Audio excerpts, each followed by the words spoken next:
সহযোদ্ধা হব। আমরা রাষ্ট্র নির্মাণে সহযোগী হতে চাই, ক্ষমতা নিয়ে নাই। আমরা উপদেষ্টা হতে চাই না, এই সাধুসঙ্গেরা রাজনীতি করে না। আমরা কখনো রাজনীতি এই দ্বন্দ্বময়ী পথে বিচরণ করতে চাই না। রাজনীতি মানে হচ্ছে উত্তম নীতি, আদর্শিক নীতি, যা প্রজার জনকল্যাণের জন্য নিহিত। এইরকম মানসিকতা সম্পন্ন রাজনৈতিক দলগুলো রাজনীতিকে আমরা সমর্থন করতে চাই। সেজন্য আমি আপনাদেরকে বলবো, দয়া করে আমাদেরকে নিয়ে ছিনিমিনি খেলবেন না এবং এই এক দফা অবশ্যই দ্রুততম সময়ে পরিপূরণ করুন। আমাদেরকে ইন্ডিয়ার দালাল, আমাদেরকে আওয়ামী লীগের দালাল এইসব টেক দিয়ে বহু রাজনীতি করেছেন, বহুদিন চালিয়েছেন, আর চালানো যাবে না। আজকে আমরা আর বিভক্ত নই। আজকে নারায়ে তাকবীর, আল্লাহু আকবার, এটি আল্লাহর পবিত্র নাম। এটি যদি জামায়াত ইসলামী নিলে দোষ না হয়, এটা সৌদি আরবের যদি স্লোগান না হয়। জয় শ্রীরাম, আমার প্রভুর আরাধ্য নাম, আমার আরাধ্যের নাম, আমার ভগবানের নাম, আমার প্রভুর নামকে কি করে তোমরা ভাই আরএসএস এর ট্যাগ দিচ্ছ, বিজেপির ট্যাগ দিচ্ছ? এটা কি ধর্ম অবমাননা নয়? আজকে আমি বলতে চাই, এই সীতাকুণ্ড বাংলাদেশের ঐতিহাসিক তীর্থভূমি, ভগবান শ্রীরামচন্দ্র সীতার সঙ্গে জড়িয়ে রয়েছে। এই বাংলার সঙ্গে অযোধ্যার রাজ্য জড়িয়ে ছিল, তাহলে রাম কি এই বাংলার নয়? তাহলে ভগবান শ্রীকৃষ্ণ তিনি এই দিনাজপুরে এসেছেন, পাণ্ডবদের সঙ্গে অজ্ঞাতবাসে বিরাট রাজ্যে যোগদান করেছেন, তিনি কি এই বাংলার নয়?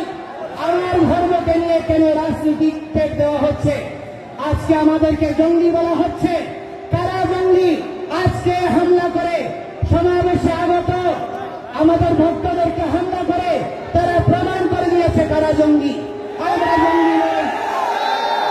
অথচ কখনো ইসলামকে জঙ্গি দিচ্ছে। আরে ভাই, যেই দেশ জঙ্গি বানানোর সারা পৃথিবীতে নেতৃত্ব দিচ্ছে, যেই দেশ এখনো তাদের সঙ্গে জঙ্গি দমনে সহায়ক চুক্তি করে আজকে তাদের সঙ্গে কাজ করছে, যদি জঙ্গি হয় সেই ইসলামের ভক্ত কি করে আমেরিকায় গোয়েন্দা বিভাগের প্রধানের দায়িত্ব নেয়? আজকে জাতিসংঘের প্রায় 90 সংস্থায় ইসলাম কিভাবে কাজ করে? আজকে রাশিয়া, চায়না এরা একটা ভিন্ন মেরু, আমেরিকা, ইউরোপ একটা ভিন্ন মেরু। দুই মেরুতে ইসলাম কি করে সমান্তরাল ভাবে নিজের ধর্ম, কৃষ্টি আর আদর্শ প্রচার করে বিশ্বনন্দিত হচ্ছে? তাহলে ইউরোপ, আমেরিকা নয়, আরবীয় দেশগুলোতে ইসলাম গঠনমূলক ভূমিকার জন্য বিশ্বনন্দিত। দালাই লামা থেকে শুরু করে আপনার নেলসন ম্যান্ডেলা ফাউন্ডেশন থেকে শুরু করে পৃথিবীর সমস্ত সাম্প্রদায়িক জনগোষ্ঠী এবং তার প্রতিনিধিত্বকারীরা আজকে ইসলামের কার্যক্রমকে প্রশংসা করছে। আর এই বাংলাদেশে তাকে জঙ্গি, সন্ত্রাসী, ধর্মান্ধ প্রতিষ্ঠা করার প্রচেষ্টা করছে। আমরা কি কোনো কেউ ঘরে আগুন দিয়েছি? আমরা কি কেউ ঘরে আগুন দিয়েছি? আমরা কোনো মানুষকে হত্যা করেছি?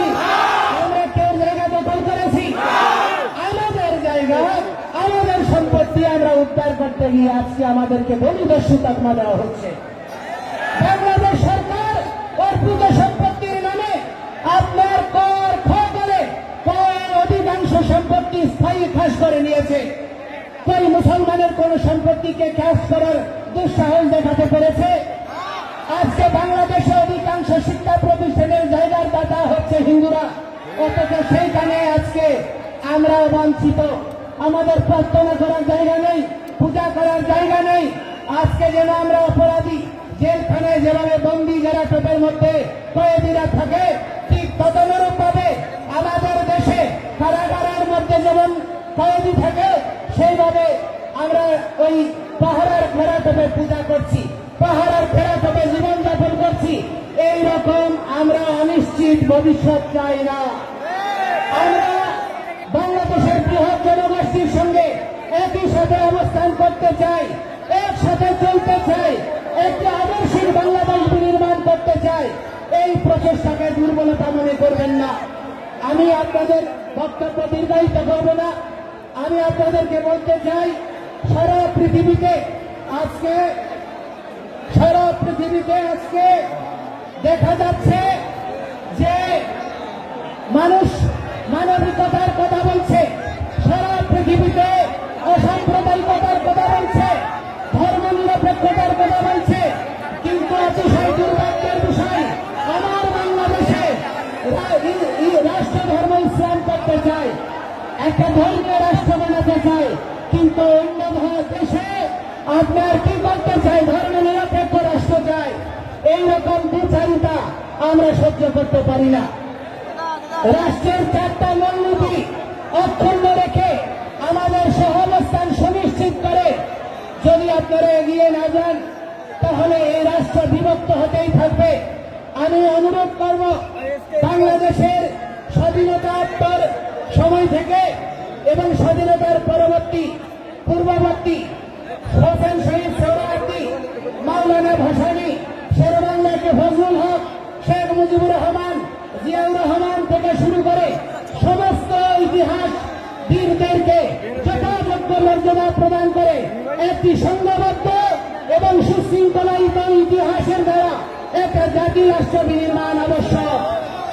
এই বিষয়ে আপনাদের সকলকে ভূমিকা রাখতে হবে। আজকে মিডিয়ার এখানে সকলের উপস্থিতি আমাদেরকে অনুপ্রাণিত করছে, এই জন্য আপনাদেরকে ধন্যবাদ জানাই।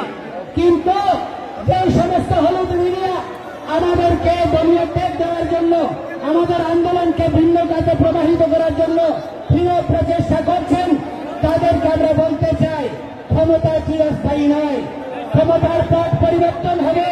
সেই সময় আপনাদের এই সুযোগ, এই প্রচেষ্টায় আপনার জীবনের কাল হবে। আজকে যদি আপনি অন্য কেউ জন্য গর্ত করেন, সেই গর্তে আপনি একদিন করবেন। সাবধান। সুতরাং ঐক্যবদ্ধ হন, বিভক্ত নই। আমরা আর বিভক্ত হব না, ঐক্যবদ্ধভাবে এগিয়ে চলব। গ্রামে, শহরে, গঞ্জে, নগরে, জেলায়, বিভাগে, প্রতিটি জায়গায় আপনারা এক একটা এই সম্মিলিত সনাতনী জাগরণ জোটের প্রতিনিধি টিম গড়ে তুলুন, এক একটা প্রতিরোধ টিম গড়ে তুলুন, যারা আমাদের মন্দির, আমাদের বৃদ্ধ, নারী, শিশুদেরকে সুরক্ষা দেবে, তাদেরকে নিয়ে কোন রকমের ছিনিমিনিকে প্রতিহত করবে। আমরা কেউ আর মুখাপেক্ষী হব না। আমরা রাষ্ট্রের আইন মেনে, শৃঙ্খলা মেনে আমরা নিজেদের আত্মরক্ষার প্রতিরোধ আন্দোলন চালিয়ে যাব। আপনারা সবাই আমাদের সঙ্গে থাকবেন,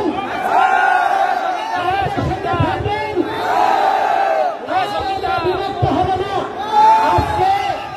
আজকে সত্য, শৈব, শৈল, গানপত্য, বৈষ্ণব, ব্রাহ্মণ, ক্ষত্রিয়, বৈশ্য, শূদ্র সকলে একাকার হয়েছে।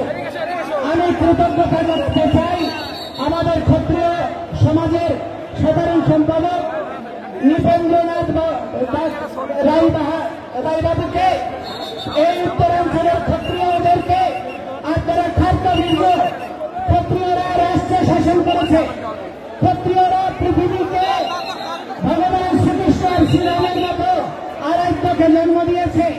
আপনারা দুর্বল হবেন না, ঐক্যবদ্ধভাবে অবিভক্ত একটি সমাজের দ্বারা প্রতিরোধ আন্দোলন গড়ে তুলুন। আমরা যেখানেই সমাবেশ হবে সকলে যোগদান করুন এবং সুশৃঙ্খলিতভাবে আমাদের এই চলমান আন্দোলনকে বজায় রাখুন।